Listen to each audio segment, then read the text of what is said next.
Ammu's dairy. பேராசை பெருநஷ்டம். தங்க முட்டையிட்ட வாத்து. வணக்கம் குட்டீஸ். முன்னொரு காலத்தில் ஒரு அழகான கிராமத்தில் வேலன் என்ற ஏழை விவசாயி வாழ்ந்து வந்தான்.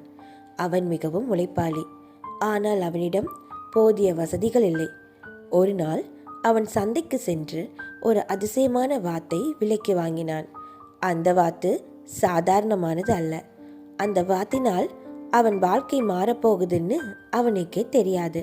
மறுநாள் காலை வேலன் அந்த வாத்தை பார்க்க சென்றான். அப்போது அங்கு ஒரு பளபளப்பான தங்க முட்டை இருப்பதைக் கண்டு அதிர்ந்து போனான்.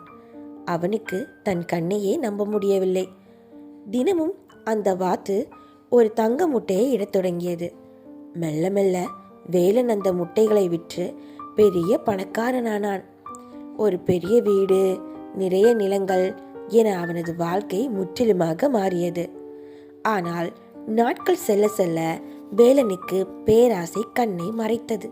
இந்த வாத்து தினமும் ஒரு முட்டை தான் தருகிறது. ஆனா இதன் வயிற்றுக்குள் நிச்சயம் நூற்றுக்கணக்கான முட்டைகள் இருக்கும். நான் ஏன் தினமும் காத்திருக்க வேண்டும்? எல்லா முட்டைகளையும் ஒரே நாளில் எடுத்துவிட்டால் நான் உலகத்திலேயே மிகப்பெரிய கோடீஸ்வரன் ஆகிவிடுவேன் என்று பேராசைப்பட்டான். அவன் தன் மனைவி பேச்சையும் கேட்காமல் ஒரு கத்தியை எடுத்து அந்த பாவப்பட்ட வாத்தின் வயிற்றை அறுத்தான். ஆனால் அங்கே அவனுக்கு காத்திருந்தது ஒரு பேரதிர்ச்சி. வாத்தின் வயிற்றுக்குள் ஒரு தங்க முட்டை கூட இல்லை. மற்ற சாதாரண வாத்துக்களைப் போலவே இருந்தது. அந்த அதிசய வாத்து இப்போ உயிரோட இல்லை. ஐயோ, தப்பு பண்ணிட்டேனே, பேராசைப்பட்டு இருக்கிற வாத்தையும் கொன்னுட்டேனே, இனி எனக்கு தங்க முட்டை கிடைக்காதே, போச்சே, எல்லாம் போச்சேன்னு வேலன் தலையில் அடிச்சுக்கிட்டு அழுதான். பார்த்தீங்களா குட்டீஸ், கிடைச்சதை வச்சு சந்தோஷப்படாம எல்லாத்தையும் ஒரே நாளில் அடையலாம்னு நினைச்சா வேலனுக்கு கடைசியில் மிஞ்சியது ஏமாற்றம் மட்டும்தான்.